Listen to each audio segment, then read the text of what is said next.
All right, so I'm gonna show you something that actually I haven't shown anybody for quite some time. I'm just gonna make sounds, sit around here and just play around with a couple of synths and try to make a bass and try to layer it with something else to make it more aggressive. I'm gonna try to make a lead and then layer it with something else to make it more massive.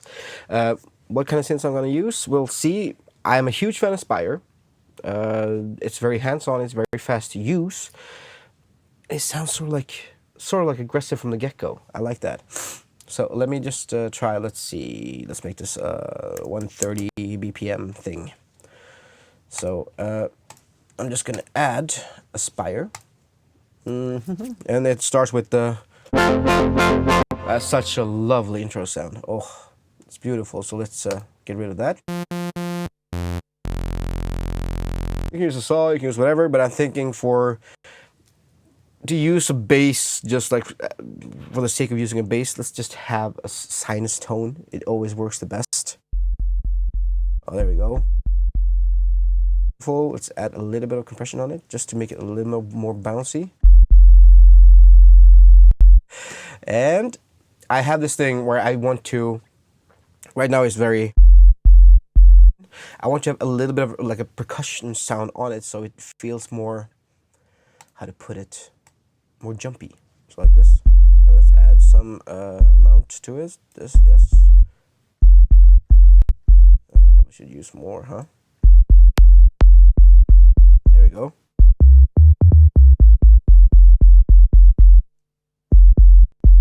Yeah, there we go. Now it has more of a, it's almost like a click thing.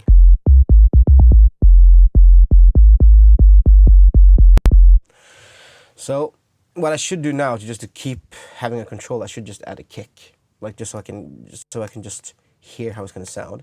Now what I use to make kicks is this little thing right here called VPS Metrum. This is what I've been using now for so many years, and it has been absolutely amazing. It's been treating me well, and when it starts up, it's just a regular kick.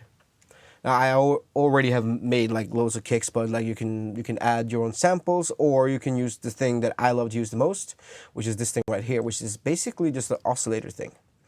So now we have this, and that's just way too much. So I'm just gonna do this and take away the attack on that.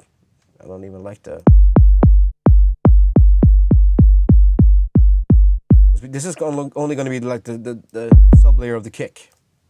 And let's take this up to about 50 milliseconds for this.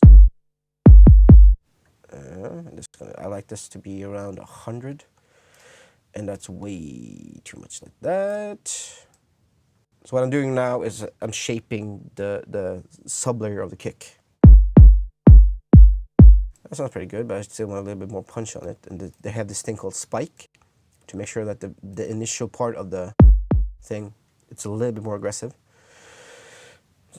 There's plenty of reasons to love Metrum, but that's one of my absolute favorite features it has. So now what I'm going to do, I'm just going to add, let's find, we can use, God, I have so many packs. But let's use a pack that most people don't use. There's a guy called Thomas Penton. He had some amazing samples back in the days. I think if you go all the way back to like early 2000s and stuff, he had fantastic kick drums and everything. Oh, the first thing I see now is Penton, obviously. I don't think I've used this browser for a long time. There we go. Now, so we're just gonna, I'm gonna find a kick here. That sounds nice. Oh, that's actually a nice little sounding attack on it. Now I don't want this to be for too long, because I'm only going to use the attack for this.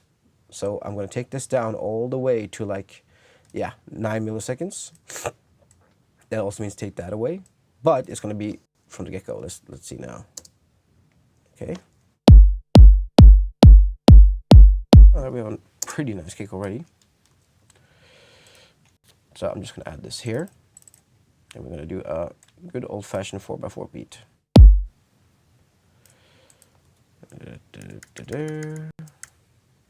Technically, we don't need to use all of it. We can just use a little bit of it. So we're gonna do this. We're gonna go to there. That is good. Then we'll just take this away. So now we have a kick here. That gives us more of a reference to when we do this.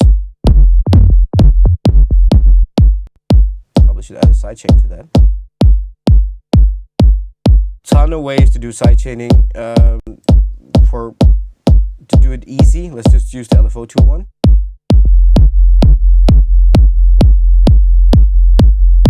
So I'm gonna add an extra here.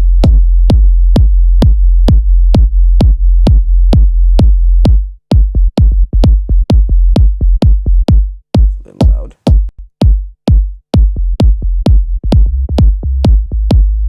Now this is barely audible because it's just a simple bass. But I like to have that like in the background so you can actually, you know, this is just for power, not too much for audible. But if you feel like you want to make it more audible, let's add this. So now I just added a soul wave. Then it's a lot more audible. What I would like to do then is just filter it. So there you go. So now you have a more audible thing. So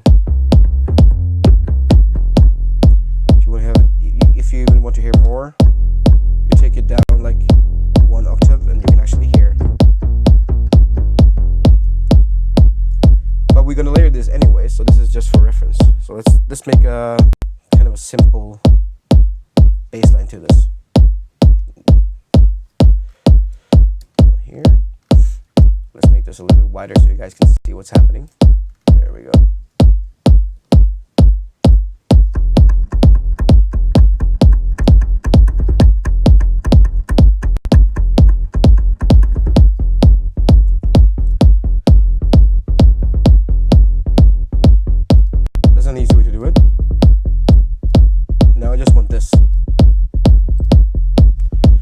Now we have the kick and the sub bass. Now I want to layer this. I want to have the bass to sound, but I don't want to use it from the actual bass sound because that will take away some power from the sub. I would love to just add a different sound. Let's use Spire again, and we'll just do this. And we're gonna init that as well. I'm just gonna make a sound from scratch. What I'm gonna do now immediately, because I know already that this is going to be like sort of like the mid-high end of the bass. So first I'm going to go to the EQ, and I have quite a lot of EQs, but the one I always go back to is the Fab Filter one. So basically what I'm doing now is that I'm low cutting it quite a lot like this. So I'm taking away the bass. As you hear.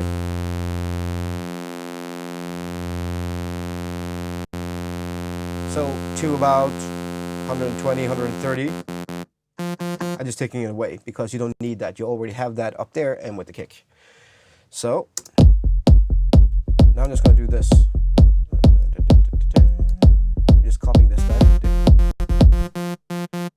Oh, you need to add some side chaining there too.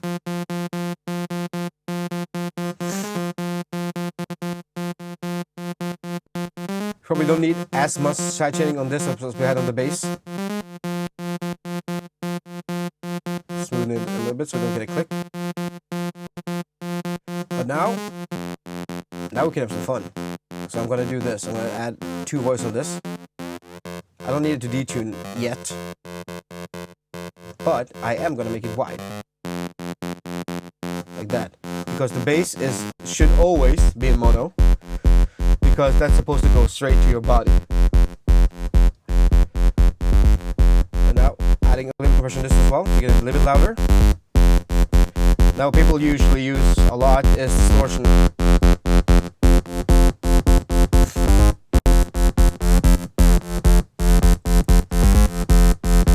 Sounds pretty cool.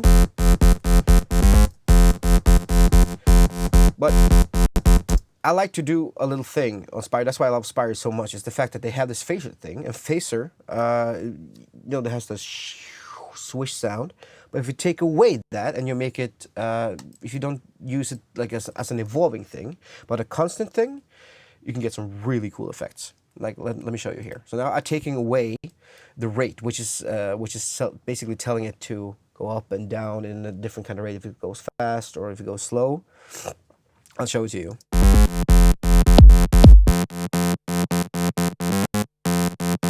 So now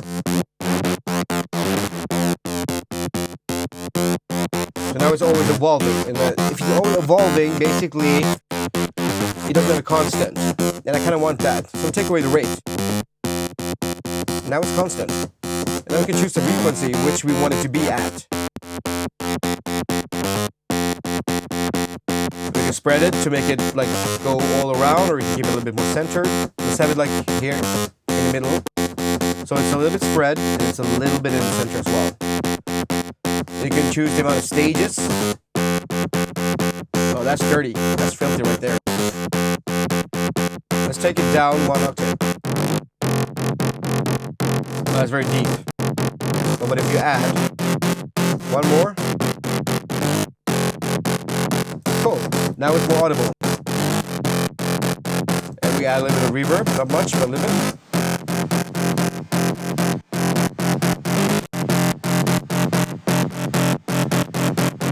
So basically now you have the layered bass. You have a really dirty sounding thing that is not going to like go into any kind of conflict with the low end whatsoever. And now you can really start playing.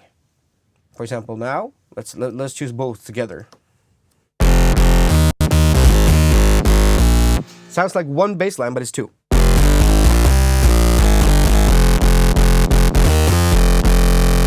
So let's do this. That's a little bit of a too puny kick. So what we're going to go in here and do now is what I love to do is the pitch envelope. And I like F. F is like it's really low and nice. Oh, there we go. Oh, there we go. This is pretty cool. So what I wanted to do, I wanted to get to F quite fast. So we're making this short. The envelope is supposed to be a little bit shorter. So it goes to the, we can have like a, like that. It sounds a bit better.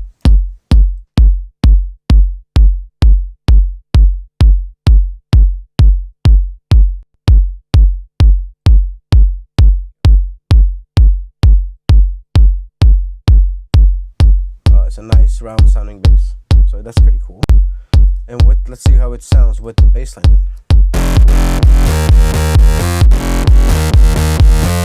Oh, that's pretty cool, huh?